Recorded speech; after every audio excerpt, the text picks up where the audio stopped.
Este é o Análise de Obras. E hoje nós iremos falar de Hotel Ruanda, de 2004, dirigido por Terry George. Atualmente, o Análise de Obras é feito com um recorte temático de sociedades opressivas. Meu nome é Francisco Parente. Meu nome é Henrique Oliveira. E nessa conversa haverá spoiler. Então, caso você ainda não assistiu o filme, vá assistir e retorne ao nosso debate. Francisco, como foi o Hotel Ruanda? Então, eu acho que foi um filme assim, muito legal, porque esse filme, além de toda a história da família, lá do gerente do hotel, dos Tutsis, ele mostra muito claro quais são as preocupações do Ocidente. Quais são as guerras que o Ocidente compra e quais são as guerras que ele não compra. O que é problema, digamos assim, do mundo, um problema mundial, e o que não é problema mundial. Então, eu gostei porque eu achei que esse foi um filme de denúncia, né? Sobre um Ocidente que tinha um poder bélico muito maior do que aqueles exércitos rebeldes do Hutus, né, que queriam massacrar os Tutsis, e simplesmente decidiram não se envolver, né? Só interviram para tirar os seus cidadãos de lá, porque de resto nada fizeram, ou pouco fizeram. E atualmente a gente está tentando fazer esse novo movimento que é o de análise de sociedades opressivas. Esse filme é um bom exemplo de sociedade opressiva ou não? O que você acha? Então, eu acho que ele é em duas camadas. Primeiro, porque toda sociedade opressiva, quando a gente falou, né, daquela panela de pressão, que é o mal-estar, que uma hora ele começa a explodir, um dos modos de se lidar com isso é criar esse antagonismo político, né? Você pega o outro e fala, ó, esse é o monstro. É aqui que está o inseto, a infecção, a destruição. É ele que a gente tem que matar. Então, de certo modo, tem a ver, né, que era uma tensão ali naquele país que vira uma chacina contra uma outra etnia, que era uma etnia, inclusive, que não dava nem para discernir direito quem era o quê, como tem uma cena lá do jornalista que mostra, ele pergunta para a mulher, você é o Tu? A sua amiga também, né? Falou, não, eu sou Tutsi, né? Assim, até que ponto o Tu e Tutsi de fato, é objetivamente verdadeiro. E até que é uma narrativa. E do outro lado, isso que eu comentei há pouco, de um sentido que, assim, numa visão globalizada. Qual que é o lugar da África dentre os interesses daqueles que de fato detêm o poder mundial? Então, é uma opressão não interna àquela sociedade, mas uma estrutura global que decide o lugar de cada um, a prioridade de cada um. E você, por que você escolheu esse filme? Então, porque eu acho que foi legal você trazer isso, porque tem muitas formas de olhar opressão. Geralmente, quando a gente fala, nós brasileiros aqui, tem uma opressão, porque tem que seguir norma, tem que isso e aquilo. Então, é meio que um olhar interno dentro do Brasil. Eu, como um cidadão que tenho que trabalhar, tenho que acordar cedo, tenho que ficar repetindo todo um padrão social que me foi instituído. E então, é uma possibilidade de análise de opressão. E existe uma opressão verdadeira acontecendo aqui. Outra coisa é você pegar um filme como esse, que é um filme praticamente de uma guerra civil, e você olhar que existem dois extremos vivendo, 3 ou 4, dentro de uma região, que se colidem. Então, existe uma opressão ali de outro tipo. É diferente de você olhar para o indivíduo e a opressão dele, e você olhar para grupos inteiros, um oprimindo o outro, ou um se hierarquizando frente ao outro. É um exercício de olhar para uma outra realidade, né? Uma realidade bem distinta da nossa. Essa coisa da etnia é um assunto que, acho que no Brasil a gente discute muito sobre racismo, sobre raça, mas sobre etnia propriamente não, né? É uma coisa que não está no nosso dia a dia, né? É até um pouco difícil de entender esse embate entre etnia, porque era uma coisa que vinha de uma África antes da colonização, eles falam isso, aí os belgas, eles privilegiaram uns em detrimento dos outros e saíram sem mais nem menos do país e não pacificaram nada, né? Eles acabaram mantendo, né, aquele conflito que evoluiu, acabou chegando no ápice desse massacre, né? Então, eu acho que é interessante a gente conversar aqui também do que a gente está fazendo. A gente, cada hora está sob uma lente. Então, por exemplo, quando a gente estiver olhando talvez dentro do Brasil ou dentro de um filme, analisando um filme onde se diga algo sobre o mal-estar do indivíduo, é um tipo de lente. Aqui, quando a gente está numa macro lente, outra lente, a gente está olhando para um país com dois grupos distintos e os motivos por que são distintos e como um é visto como privilegiado e o outro desprivilegiado e como um conflitua com o outro. Então, isso daí eu acho que é outro tipo de exercício. Então, a gente precisa ficar atento que a gente está mudando de exercício, né? Então, um exercício é de um tipo, outro exercício é do outro. E esse filme, quando eu assisti, eu fiquei muito impactado com uma revolta de ver como que pode isso acontecer. Isso aconteceu há 20 anos atrás. É um filme muito atual. Então, como um país, ou a ONU, essas organizações internacionais, não fizeram nada, deixaram simplesmente rolar. E aí vem questionamentos de outro tipo, é meio relações internacionais, os questionamentos que a gente vai fazer aqui, alguns dos questionamentos que a gente vai fazer. Então, por exemplo, a ONU, que estava lá dentro do país, ela, na verdade, tinha pessoas lá dentro envolvidas e interessadas, que nem aquele camarada lá que ficou defendendo a ONU, e ele fala mesmo com o personagem, não, eles estão, o mundo lá fora estão considerando vocês que nem se fossem lixo.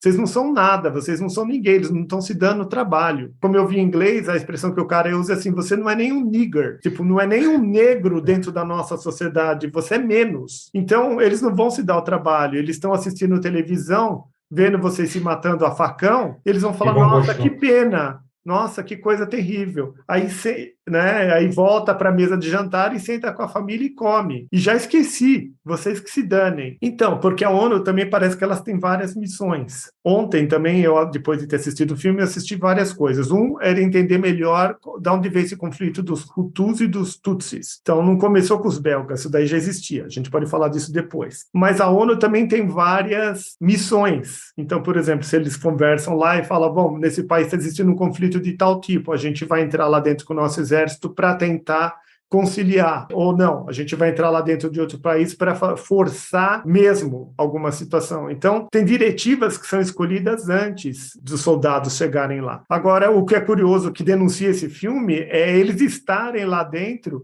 tira seus cidadãos e, tchau, tchau. Aí, se vocês estão se matando, vocês que se danem, o conflito não é nosso. Então, sabe, parece que tem pesos e medidas diferentes, porque se tivesse acontecendo um conflito desse tipo, num país queridinho, assim, dos grandes, não precisaria nem ser nos grandes, né? Porque os grandes, eles mesmos se defendem com os poderes dele. Agora, se fosse um país queridinho, aí ia dar um jeito. Agora, como é um país pequeno lá, não sei de onde, eles que se danem. Não, também uma coisa que recente, né, com a guerra na Ucrânia, as pessoas falam, nossa, voltou a ter guerra no mundo. Como assim voltou a ter guerra no mundo? Nunca parou de ter guerra no mundo. Quer dizer, quando é na África, no Oriente Médio, pouco importa, né? Se acontece com um conflito na Ásia, tá? Agora, se é na Europa, nossa, o mundo voltou a estar em guerra, meu Deus, estamos segredando. Quer dizer, é uma noção assim absurda, né? Quer dizer, é chegar naquela coisa da identidade que você falou. O que é dos nossos, o que não é dos nossos. Quer dizer, já que é um conflito na África, é a África, é um bando de selvagem, não vale a pena, é assim mesmo. Esse é o pensamento. Então é um problema de empatia, né? Como é que você se põe no lugar do outro? E aí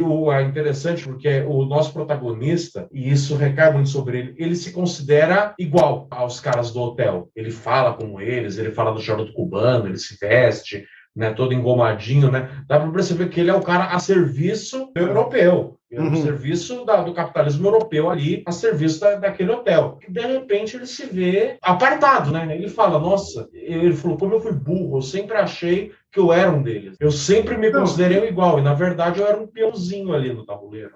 Ter feito todo o esforço de querer se integrar, ou de agradar também todo o agrado que ele fez, os whiskies que ele deu, todas as gentilezas, não serve de nada. Também num conflito maior, sempre eu acho que acaba acontecendo muito isso. No primeiro tiro que passa, na primeira bala que passa, toda a diplomacia vai pela janela. No final das contas, as pessoas estão defendendo seus interesses muito, assim, diretos, né? Quer dizer, no final ele fala com o chefe dele lá na Bélgica, né? Aí o cara liga pro presidente, né? Ele tipo assim, mostra que o chefe dele não é tão do mal, assim, né? Na verdade, se importavam sim com a família dele.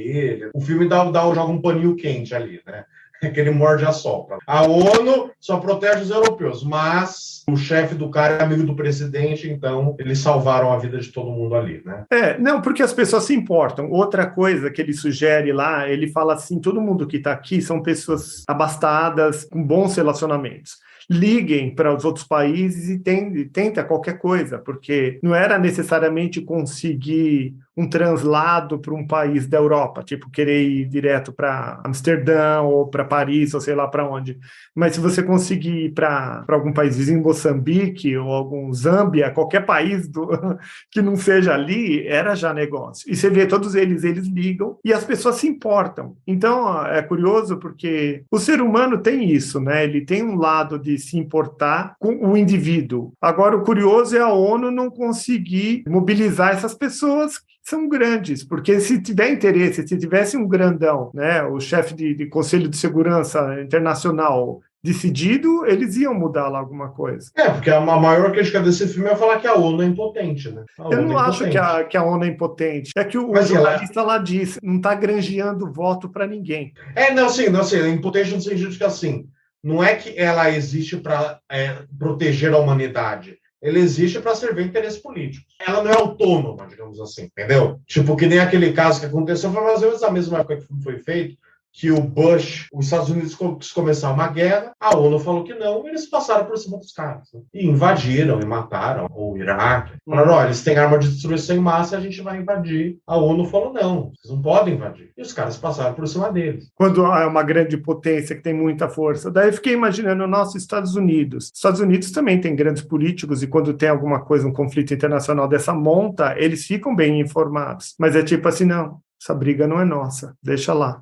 Ou a Rússia, porque o pessoal também tem interesse. Por que ele iria correndo também colocar um monte de arma e um monte de compatriota do seu país lá para rodar? Porque tem interesse. Depois você entra dentro do país, depois você coloca suas empresas lá dentro do país, depois você tira o petróleo lá dentro. Alguma coisa você tem de ter interesse. É curioso que o paísinho é pequeno. Eu fui olhar também no mapa, é muito pequeno. Ele é mais ou menos equivalente ao nosso estado do Alagoas aqui no Brasil. Então, é um estado-nação pequeno, ninguém viu benefício, eles estão se matando. E aí eu fiquei meio com bronca dos Estados Unidos, mas depois eu falei assim, mas por que também é culpa... Ele entendi. Por que o Brasil não fez nada também? Por que o Peru não fez nada? É como assim, dos pequenos ninguém espera nada? Não, mas é porque você falou, tipo, talvez o maior poderia se envolver com isso, sabe? Não custaria muito caro, talvez seja isso, sabe? Tipo, ele tem mais força do que o Brasil. Ele não é o poderoso que senta lá na cadeira com mais 4 e vai debater sobre os... Entendeu? Já que ele é tão poderoso, já que ele é o chefão do mundo, por que ele não vai lá resolver? Eu acho que essa seria a bronca, sabe, que as pessoas têm. Mas, realmente, guerra é uma coisa muito complicada, porque você declara guerra, assim, guerra só gera gasto. Guerra é muito caro. E guerra não consegue voto. Então, não é negócio. Não, né? Guerra, às vezes, consegue esse voto, assim, consegue mudar o poder, consegue ganhar atenção, muita coisa se conseguir por meio de guerra, né? Não, tipo, guerra nesse sentido, tipo, você mobilizar para resolver um problema que ninguém nem sabe direito, sabe onde fica esse país que é do tamanho do Alagoas, sabe assim? Entendeu? E esse conflito não servir, né? Mas, por exemplo, esse conflito que eu falei do Iraque, de invadir e tal, esse foi uma boa jogada política, né? Os Estados Unidos, inclusive, entrava, né, numa guerra atrás da outra como uma jogada política. Mas nesse sentido, sabe, esse sacrifício pelo outro... Eu entendo o que você está falando. Agora, mudando um pouco de foco, você falou assim, o pessoal parece que não sabe, não se dá conta que sempre existiu conflito. E eu acho que outra percepção que a gente perde também é perder o senso de que legal que a gente vive num lugar que consegue ter uma rotina, que você consegue ter uma casa, que você consegue ter um trabalho, que você consegue ter um negócio, e as coisas vão tocando, porque existe uma certa ordem estabelecida. Então, a gente perde. Aqui no Brasil, a gente tem muito... Há séculos já que existe uma certa paz, né? Não existe conflito armado aqui direto, existe nossa guerrilha lá, tipo nos morros do Rio de Janeiro, que às vezes é pior que uma guerra, mas a gente não sente isso. Então, a gente tem uma estabilidade aqui. E as pessoas acho que perdem o senso de gratidão por ter isso. Porque agora mesmo, a gente acabou de passar pelo processo de eleição, existe. Eu peguei outro dia um Uber, que eu vi ele conversar quando eu voltei de uma viagem aí. Então, eu fiquei um período longo com ele dentro do carro, e ele falou assim para mim, nossa, mas e se, por exemplo, o Bolsonaro perde e aí eles resolvem fazer um conflito armado e não querer entregar o poder? E é verdade, a gente pode perder essa segurança, essa calma que parece que ela é garantida, ela não é garantida, ela pode ir embora e de repente você está vivendo, correndo pela rua, se escondendo atrás de prédio, ou tendo que voltar à noite porque tem horário para entrar, horário, sabe, viver num esquema militar de medo. Você acha que é possível a gente entrar nessas aqui no Brasil, não? Eu não duvido. Porque é frágil, né? Essa estabilidade é frágil. Se pega 3, 4 poderosos no país e eles resolvem territorializar, sabe? Falar que é meu, ninguém tasca, e começa a fazer conflito mesmo, direto e grande, a gente perde essa estabilidade, acho que é assim. Sim, eu não duvido. Eu acho que é uma realidade que está, assim, à janela, sabe? Na espreita, olhando para a gente, entendeu? Porque, por exemplo, o cara que trabalhava no hotel, quando o cunhado dele vai pedir ajuda, ele fala, olha, relaxa, Não não acredita que vai precisa. perder essa É, estabilidade. Essa estabilidade parece muito conquistada. Ela parece que está é, aí, imagina. de jeito nenhum. Isso é uma coisa do passado. Não vai acontecer nada. Você acha que eles vão sair matando gente na rua, sem mais nem menos? Isso é um absurdo. E aconteceu tudo o que aconteceu. Porque eu acho que a violência, ela é uma coisa que ela vai contaminando, sabe? Eu acho que é um crescente de uma massa, sabe? Aquela coisa que o Freud fala que quando você está em um grupo muito grande, você perde a sua racionalidade. Você começa a agir como um bando. Então eu acho que, sabe, é isso que aconteceu, é um dos motivos que pode explicar o que aconteceu lá em Ruanda. Quer dizer, eles perderam a racionalidade. Eles estavam num grupo e saíram matando freneticamente qualquer Tutsi que eles achavam na rua. E era na rua mesmo, né? Tanto que eles matavam e deixavam a pessoa ali onde eles acabaram de matar. Era uma coisa assim assustadora. Então eu acho que esse escalar da violência, se tiver os elementos certos na hora certa, eu acho que isso pode desencadear numa coisa terrível. É que, claro, o nosso país ele é muito grande, então não sei, seria um conflito que pegaria o país inteiro, entendeu? Mas, assim, uma parte do país, eu acho que é bem provável. Quer dizer, eu acho que é bem capaz. Eu não duvido de modo nenhum. Eu acho que a gente tem isso muito por certo, essa segurança, essa estabilidade, e ela não é tão certa assim. Eu acho que é bom assistir esses filmes e trazer a lembrança da possibilidade. Segunda Guerra Mundial também, a gente vai falar disso no filme que vem, na lista de Schindler, mas a gente hoje está falando do Hotel Ruanda, e são filmes que mostram situações terríveis, de verdade, onde as pessoas morrem, sangram de verdade, em quantidades absurdas, e veio de uma estabilidade que ficou instável. Então, essa estabilidade, primeiro, não é uma segurança adquirida, não é um bem adquirido e fique tranquilo. Tem um diferencial aí, eu acredito que nem os Hutus e os Tutsis, antes do belga chegar, vieram os alemães. Antes dos alemães chegarem, já existia essas duas separações no país. Eram etnias diferentes que se conformaram em épocas diferentes. Então, parece que os Hutus eles eram mais agrários, segundo os vídeos que eu andei assistindo na internet, e os Tutsis eram um povo que era mais da pecuária e tudo mais. Então, eles eram meio dois povos que chegaram lá milênios atrás, muitos anos atrás. Não é coisa de 30, 50 anos, é coisa de 500 a 700, a 1000 anos atrás. Eles já estavam lá. E eles foram se misturando e eles estavam indo muito bem, obrigado. Mas tinha uma certa questão de, por exemplo, um Tutsi ser algo mais refinado e os Hutus ser alguma coisa mais embrutecida. Já o europeu chegou lá, viu vantagem nessa segregação e se valeu dela e reforçou. De tipo, os Tutsis são mais refinados, eles são mais embranquecidos, se valeu realmente dessa ideologia mesmo de raça, de novo, porque isso daí já é uma coisa antiga, que já foi usada por séculos, né, com essa história da escravidão e tudo mais, mas ele realimentou, reaqueceu esse tipo de ideia, manteve, e aí o que acontece? Todo povo subjugado, em algum momento, é que numa mola, se aperta, aperta, aperta, aquele negócio quer voltar, e foi exatamente o que aconteceu. No momento lá que bombardearam o avião lá do presidente, que era um presidente Hutu, que estava tentando fazer uma negociação e assinar um tratado de paz, derrubaram o avião, e aí um ficou acusando o outro, porque os Hutus disseram, não, foram os Tutsis que fizeram isso para acabar com a história. E muita gente disse que são os próprios Hutus que derrubaram o avião para poder se valer da história e sair na chacina. Então, essa história até hoje não ficou claro quem é que derrubou esse avião. Mas o que ficou claro é a matança.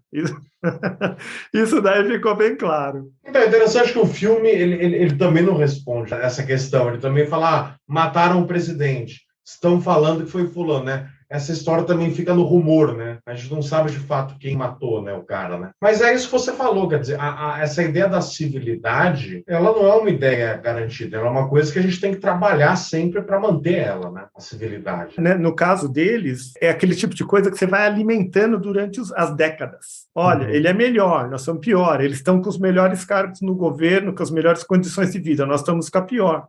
Então você fica envenenando, você fica tomando aquele copo de veneno desde quando você é criança. Então eu fico imaginando, né, os palestinos com os israelenses. Então eu já fui para Israel. Israel é um estado desenvolvido. E a Palestina, você cruza a fronteira e vai para o lado da Palestina, é um lugar que está subdesenvolvido. Ali do lado, você atravessou a fronteira, você sai do primeiro mundo e vai para o terceiro imediatamente. Assim. No caso deles, os palestinos ficam o tempo todo sendo alimentado há décadas. As crianças nascem, né, com 1 ano, 2 anos, 10 anos, 20 anos, olhando para o outro lado com raiva. Então, a mesma coisa, né? Os Hutus cresceram há vários anos com raiva. Aqui no Brasil, a gente tem essa briga de político. Talvez a direita contra a esquerda contra a direita. Mas é tudo muito... Não é uma coisa alentada durante anos, mas uma coisa alentada e alimentada por anos, ela sim resulta numa chacina, né? A mesma coisa com a Iugoslávia. Não, mas é interessante, né? Porque, assim, também o antissemitismo, né, que a gente vai discutir semana que vem, né? Uhum. Né, também os judeus foram perseguidos por tanto tempo. Mas, assim, mas é interessante pensar coisa que, assim, as coisas da esquerda e da direita, volta e meia aparece na mídia umas notícias sobre violência de um cara de esquerda que matou o cara da direita, o cara da direita entrou no aniversário e deu um tiro no cara da esquerda.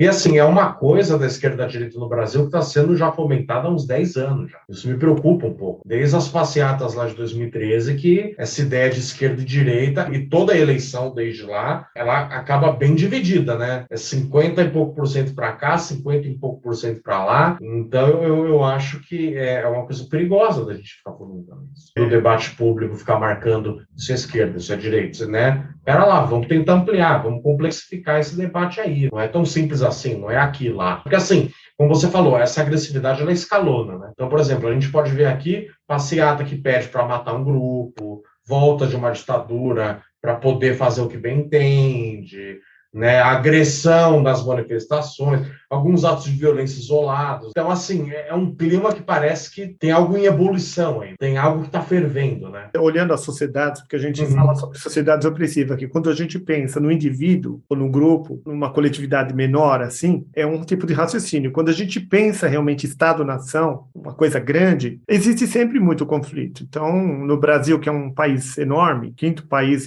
acho que em território do mundo, não é possível que não tenha conflito entre os políticos e os donos de terra do Pará. O que eu sei do Pará também? Eu estou aqui em São Paulo, nós estamos aqui em São Paulo, a gente sabe muito pouco do que rola lá, né? E nós estamos no mesmo país, do que rola no Macapá. A gente não tem noção do que rola, mas deve ter interesses locais, políticos, o seringueiro brigando por causa da terra, o índio e tudo mais. Aqui a gente tem coisas do Arco da Velha que nem a gente sabe direito, né? A gente está muito num lugar urbano, meio olhando num eixo, pelo menos eu, né? Vou ter que falar de mim, num eixo São Paulo, Rio e Minas e Brasília, talvez. Não, mas eu, assim, claro, é um país muito grande, mas eu digo assim, pensando nessa segregação nós e eles, sabe? Eu acho que a esquerda e a direita no Brasil, ela meio que se tornou isso. Você acha que Porque tem mais não... algum grande inimigo? É só esquerda, direita? Você detecta mais algum nós e eles aqui? Então, quando eu olho para o identitarismo, né, esses movimentos identitários, eu vejo que rolam nós e eles ali. Com a questão negra no Brasil, a questão homossexual no Brasil, né, tanto por parte também dos brancos como dos negros, dos homossexuais como dos heterossexuais, eu acho que rola esse nós e ele. Tipo, uma vez uma marca, ela fez uma propaganda com pessoas negras e aí teve um protesto pela falta de representatividade branca, como se faltasse ator branco fazendo propaganda aqui no Brasil, né? Ou, por outro lado, também uma repressão por ser, por exemplo, um jornalista branco discutindo racismo e ele não poder fazer isso porque ele é branco, entendeu? Então, eu acho que às vezes rolam nós e eles ali em doses homeopáticas aqui no Brasil. Claro, eu não acho que isso vai escalonando uma violência, porque esse negócio dos Hutus, como você falou, é uma coisa que atravessou anos e anos e anos, né? Mas, assim, eu acho que é porque talvez, pensando nessa coisa da identidade, talvez isso seja constitutivo de nós humanos. A gente querer se fechar num grupo, a gente querer encontrar um semelhante, sabe assim? Aqui eu estou entre os meus. Você sente isso? Lembra quando a gente falou Sim. na encontro passado, quando você falou lá do yoga, que rolava um grupo que se identificava e não queria contato com outros? É um tema que eu acho que a gente tem que, inclusive, talvez fazer esse recorte sempre que a gente puder ver o fim, quando estiver vendo os filmes aí, ou analisando os filmes, é detectar nós e eles, sabe? Quem somos nós, a identidade desse nós, e quem é a identidade desse eles. Se ela está dentro do grupo, ou também se ela está fora do grupo, porque é aquela história de centro e periferia dentro do grupo, ou esse grupo versus aquele grupo. Então, a gente precisa usar esses referenciais para a gente se expressar melhor e se entender melhor do que a gente está falando. Porque aqui no Brasil, é o que você falou, todos somos brasileiros, todos temos os mesmos direitos legais, supostamente, mas é o que você falou, entre homossexual e heterossexual, tem o nós e eles. O de direita e de esquerda tem o entre nós e eles, tem um reconhecimento de grupo. E a pessoa que está dentro do grupo, ela se afirma pelos valores identitários daquele grupo. Então, quando eu falei lá do meu grupo de yoga, eles se achavam especiais. Sempre a pessoa se acha especial frente ao outro grupo. Ela tem algo de melhor ou de superior. Isso é uma coisa para a gente analisar nos indivíduos. Por que é tão importante a gente se sentir especial? Né? Seria uma questão muito psicológica aí. A gente está buscando por essa especialidade. Os grupos que a gente escolhe, as roupas que a gente escolhe, os restaurantes que a gente vai, os amigos que a gente faz, tem a ver com esse caráter de especialidade que a gente tem na nossa cabeça. Você se vê como uma pessoa meio sofisticada, rica e tudo mais, você quer se associar com os seus. Tem essa validação, né? Eu estou correto, eu estou alinhado, eu sou da galera. Acho que tem essa necessidade de validação. Eu sou o grupo que vai exterminar as baratas. Eu não sou uma barata. Geralmente, essas construções, elas são narrativas, né? A gente fala isso, as ficções dizem muito sobre nós, seres humanos. Elas são narrativas, mas elas são calcadas em alguma coisa material. Então, por exemplo, os Hutus e os Tutsis, eles tinham isso de uma história do passado, o grupo étnico, a largura do nariz, está calcada na cor, está calcada na estrutura corporal. Então, os judeus versus os alemães, o que estava ali? Tinha alguma coisa mais material. E aí vem uma narrativa que se vale daquela coisa material e constrói. O meu grupinho de yoga, por exemplo, eles se achavam superiores porque eles se alimentavam melhor. Porque o outro, imagina, o outro come carne, o outro come gordura, come açúcar. Eu não, eu estou anos-luz disso. Eu sento uma ou 2 horas de meditação, o cara tem a cabeça de lixo. Ele começa a falar de A, vai para B, vai para C, vai para D, vai para E, ele não sabe o que ele está falando. O pessoal vive enlouquecido. Eles não têm momento de contemporização, de silêncio. E as pessoas se agarram em coisas físicas para construir essas narrativas abstratas, e aí pronto. Aí você pertence àquele grupo ou você não pertence. Você mesmo falou da academia. Na academia, não. Além da faculdade que eu fiz, eu estudei mais tanto. Eu li autor A, autor B, autor C. Eu sei pegar esse baralho aqui e fazer de cartas de baralho, de autores e de citações maravilhosas. E aquele camarada não sabia nem escrever, ele não sabia nem falar. Então, você, né, imediatamente nas narrativas, você já desqualifica o outro e você já se qualifica. Os grupos se separam dessa forma. Você acha que essa segregação entre grupos, ela se dá mais pela negação do outro? Ou seja, eu me qualifico na medida que eu nego o outro, ou me qualificando e não encontrando no outro o que eu me qualifiquei, entendeu? Eu não sei, eu acho que é um sistema realimentado. Eu acredito que eu me qualifico e imediatamente eu desqualifico o outro. Eu sou bom porque eu como comida saudáveis e o outro é ruim porque ele come comida porcaria, ele come açúcar. Imagina, ele come açúcar. O tanto de psique que você põe em cima da história. Ele come açúcar. Essa pessoa não vale nada.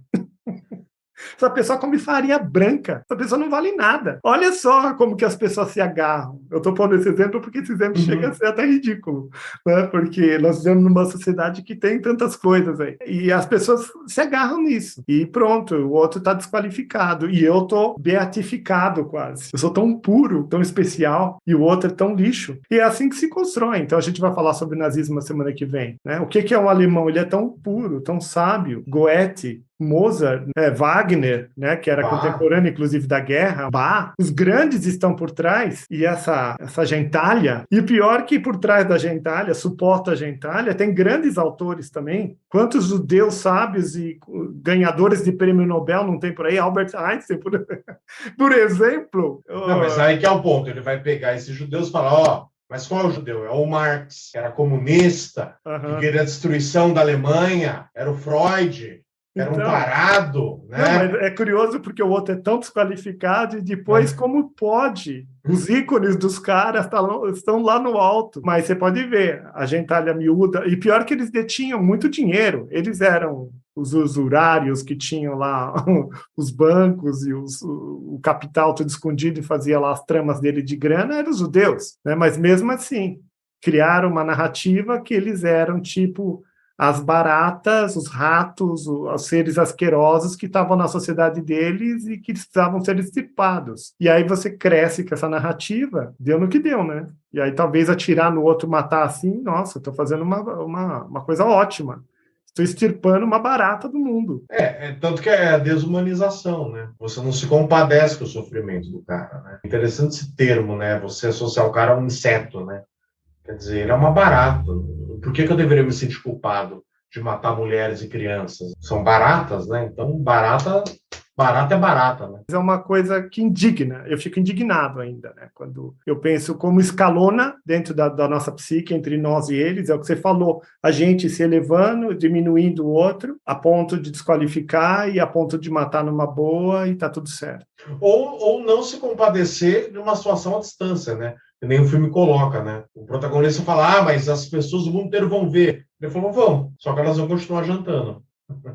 Não, e o cara Elas, lá, que era o gerente do hotel, ele acreditou piamente que as forças internacionais iriam lá e botar ordem naquilo. Você tem esperança aqui no Brasil, se gerar alguma coisa, vai vir o tio Sam Salvador ou alguém em Salvador aqui? É engraçado, porque eu não tenho esperanças no externo, eu não conto, eu não acredito que ninguém de fora possa vir salvar o Brasil num conflito. Não, eu não acho que eles vão salvar o Brasil, mas eu acho que eles vão destruir a gente economicamente e ocupar esse espaço que a gente ocupava, entendeu? Tipo assim, é o modo deles de, sabe assim, de falar, a Se gente não mata aí que faz uma apoia. gentileza, é isso? E tipo assim, sei lá, se acontecer alguma coisa em última análise, se a gente perdesse a democracia, eles vão falar, a gente não pode apoiar um regime que não é democrático, então a gente vai excluir ele completamente, faz um baita embargo econômico, ocupa a posição que o Brasil ocupava, e o Brasil que se dane, até a gente voltar para o clube dos democratas. Né? Então, assim, seria um jeito deles ajudarem a gente, não compactuando com isso. Mas eu acho que eles não iam dar um tiro para ajudar a gente. O máximo,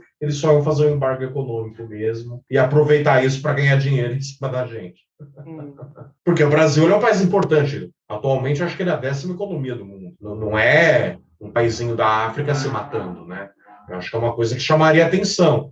Mas acho que ninguém ia vir aqui para combater e salvar a gente e tal. Eles só iam fazer falar, então chega para lá, sabe? Isso é problema seu, não vamos enviar soldados, não vamos fazer guerra, mas também vocês não estão mais no nosso clubinho.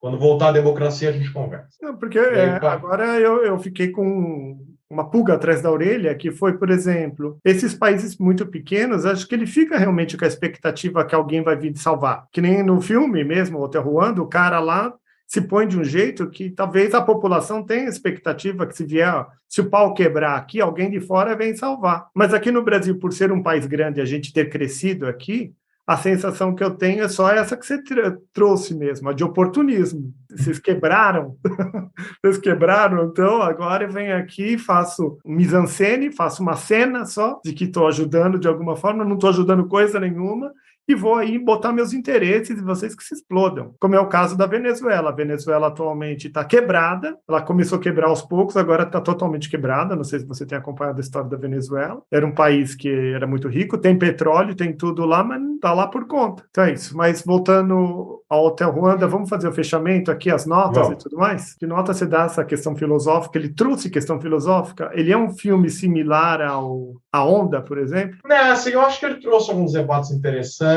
mas o final ficou naquele morde a sopra. Eu dou um 7 pro filme. Sabe, achei legal ele falar sobre essa divisão, achei legal falar sobre a ONU e tal, mas no final os europeus são legais sim, o cara ligou lá pro presidente, no final a OTAN até que ajuda um pouco os caras ali, entendeu? Não é de tudo ruim, então achei que ficou no morde a sopra, sabe? Acho que eles não levaram a crítica até o último. Tá, a questão filosófica é interessante. Não é como a onda, que tem Não. da trama do filme um desejo de pôr em questões filosóficas. A situação em si só, ela é de criar esses susto e indignação, né? A situação por si só, a guerra que aconteceu lá, que ninguém nem sabe que existe, porque quem não assistir esse filme não vai saber nunca, né? Imagina a pessoa mediana aqui no Brasil.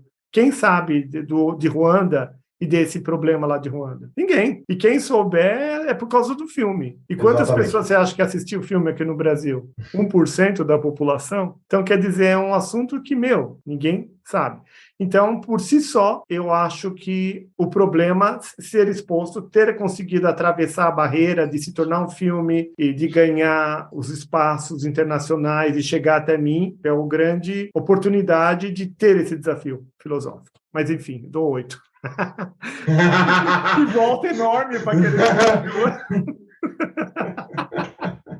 E como você acha que esse filme se adequa ao nosso tema, das sociedades opressivas? Eu acho que ele se adequa bem adequado. Ele só não é do mesmo tipo da onda. Ele não está olhando para o indivíduo, ele está olhando para a sociedade inteira. Então, eu acho que ele diz bem sobre sociedades opressivas. Eu dou 9,5. Eu achei que ele foi bem legal, assim, dessa tensão, dessa demonização do outro, que a gente falou hoje, né? Mas também essa relação complexa internacional. Eu dou um 8. Eu acho que ela se adequa bem sim, mas não é um filme exemplar, sabe? Se eu quisesse falar mais sobre isso, acho que eu passaria um filme como A Luta, Clube da Luta ou A Onda. Acho que é mais preciso, assim, sabe? Do que esse filme. É porque eu acho que em sociedades opressivas, a gente vai se deparar com 2 tipos de filme.